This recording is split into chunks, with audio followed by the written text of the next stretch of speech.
अब खबर यूपी के सियासी गलियारों से है, जहां असदुद्दीन ओवैसी ने यूपी में मिशन 2027 के लिए सपा के गढ़ बहराइच में चुनावी बिगुल फूंक दिया है। उन्होंने मुस्लिम तुष्टीकरण की राजनीति करने वालों को लेकर निशाना साधा है। बहराइच में ओवैसी ने सीधे सीधे सपा को आड़े हाथों लिया। देखिए रिपोर्ट। सर, आप कल यूपी चुनाव अभियान की शुरुआत किए हैं। सर, क्या उत्तर प्रदेश में किसी दल से गठबंधन होगा सर, या अकेले चुनाव लड़ेंगे?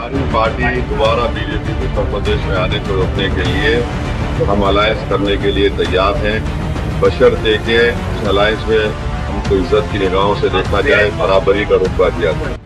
सियासत संभावनाओं का खेल है और यूपी की सियासी जमीन पर असदुद्दीन ओवैसी की AIM-IM अपनी संभावनाओं को तलाशने और तराशने में जुट गई है। यूपी की धरती पर कदम रखते ही ओवैसी ने गठबंधन वाला ऑफर देकर विपक्षी दलों को असमंजस में डाल दिया है, क्योंकि बात सिर्फ गठबंधन की नहीं है, बात सीट हिस्सेदारी में बराबरी की है। पार्टी दोबारा बीजेपी को उत्तर प्रदेश में आने को रोकने के लिए हम अलायंस करने के लिए तैयार हैं। बशर्ते के अलायंस में हमको इज्जत की निगाहों से देखा जाए, बराबरी का रुतबा दिया जाए।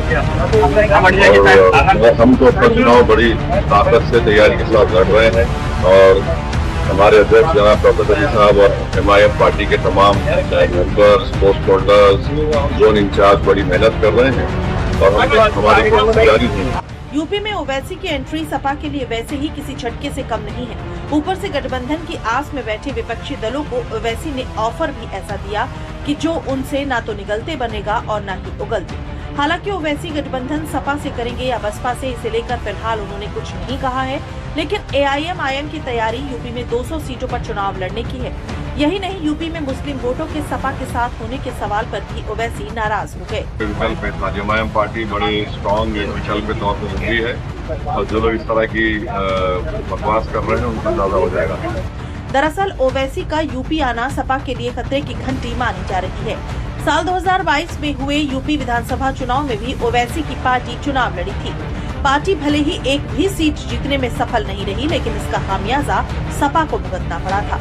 यूपी में 2022 में भी 95 सीटों पर AIM-IM चुनाव लड़ी थी। चुनाव में AIM-IM को उसे 4,50,900 वोट मिले थे। पार्टी की सभी सीटों पर जमानत जब्त हो गई थी। कई सीटों पर सपा प्रत्याशी की हार का अंतर AIM-IM को मिले वोटों से कम था। मुस्लिम वोटों का बंटवारा नहीं होता तो इन सीटों पर सपा को जीत मिलती। ओवैसी ने इस बार यूपी चुनाव में गठबंधन के लिए आधी हिस्सेदारी मांग रहे, जो शायद सपा किसी हाल में देने को तैयार नहीं हो। ऐसे में अगर ओवैसी अकेले पूरी दमदारी से यूपी में चुनाव लड़ते हैं तो सपा को फिर से गहरी चोट दे सकते हैं। और वैसे भी बहराइच में वो सपा के खिलाफ पहले ही बिगुल फूंक चुके हैं। ओवैसी ने तृणमूल कांग्रेस के नेताओं का पाला बदलने का भी जिक्र किया और सवाल उठाया कि विपक्षी पार्टियां इस मुद्दे पर चुप क्यों हैं। अखिलेश दीदी की मदद करने के लिए और वहां पर लाइन लगाकर बीजेपी में शामिल हो रहे, तो क्या मैं आयतल कुर्सी पढ़कर उन पर फूका था कि तुम जाओ बीजेपी में? बेशर्मी की हद कर दिए। मैं उत्तर प्रदेश की जनता से अपील कर रहा हूं, बहराइच और मटेरा की जनता से अपील कर रहा हूं, आप मजलिस का साथ दीजिए। हम मर जाना पसंद करेंगे मगर अपने ईमान को और आपकी मोहब्बत का सौदा नहीं करेंगे फिरका परस्त RSS की ताकतों के सामने। इल्जाम हम पर लगाया जाता है मगर कारनामे कोई और करता है। बताओ अखिलेश यादव जो ममता बनर्जी के 20 MP चले गए, क्यों गए वो? उनको कोई कुछ नहीं बोलता। असदुद्दीन ओवैसी ने सपा की सियासी गढ़ से यूपी चुनाव का बिगुल फूंक दिया है। ओवैसी ने बहराइच से चुनावी अभियान की न सिर्फ शुरुआत की बल्कि पहले प्रत्याशी का भी ऐलान कर दिया। ओवैसी ने बहराइच के मटेरा विधानसभा से पार्टी के प्रदेश अध्यक्ष शौकत अली को उम्मीदवार बनाया है। मटेरा सीट फिलहाल सपा के कब्जे में है। ओवैसी ने मटेरा से सपा की विधायक मारिया शाह पर हमला बोला है। समाजवादी पार्टी के ये जो लोग हैं पिछले 20-25 साल से यहाँ पर यासिर शाह और उनकी फैमिली को आपने बड़ी वफादारी के साथ वोट दिया है। बताइए उन्होंने बहराइच और मटेरे में क्या काम किया? कुछ काम नहीं किया। आपने वफादारी से वोट दिया मगर इन्होंने कहीं पर भी एक अस्पताल नहीं बनाया।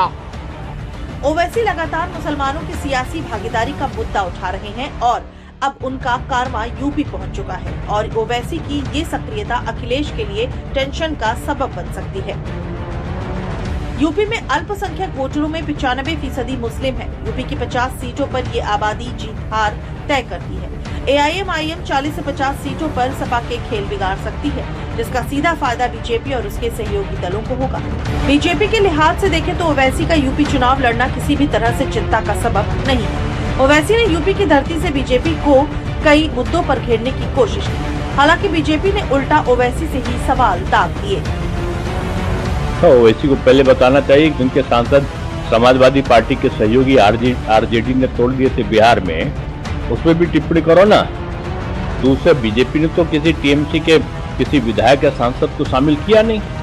अगर कोई बीजेपी की नीति रीति सिद्धांत पर समर्थन देना चाहता, अगर ओवैसी जी भी समर्थन देना चाहते हो कि बीजेपी का राष्ट्रवाद का जो चेहरा है, भारत माँ के स्वरूप का चेहरा है, उसका हम समर्थन करते हैं, तो उनका भी स्वागत हो सकता है। लेकिन वो तो आक्रांताओं के पोषक बन जाते हैं, आतंकवादियों के पोषक बन जाते हैं, इसलिए उनकी ऐसे लोगों की जरूरत नहीं है। ना बीजेपी को जरूरत है, ना उत्तर प्रदेश को जरूरत है। देखिएगा आगे क्या होता है, कहाँ झुकते हैं या कहाँ नहीं झुकते। सवाल यहाँ ये पैदा होता है इनकी पार्टी है क्या। जिस जो मोहल्ले में जो है वो जो की पार्टी आज मुल्क की पार्टी बनने में लगी हुई, तो शुभकामनाएं मेरी थी। यूपी चुनाव में अभी वक्त है, लेकिन सियासी हलचल अभी भी तेज हो गई है। ओवैसी के सीधी एंट्री ने आने वाले यूपी चुनाव को और दिलचस्प बना दिया है। अब ओवैसी की काट के लिए सपा क्या रुख अपनाती है, ये भी देखना दिलचस्प होगा।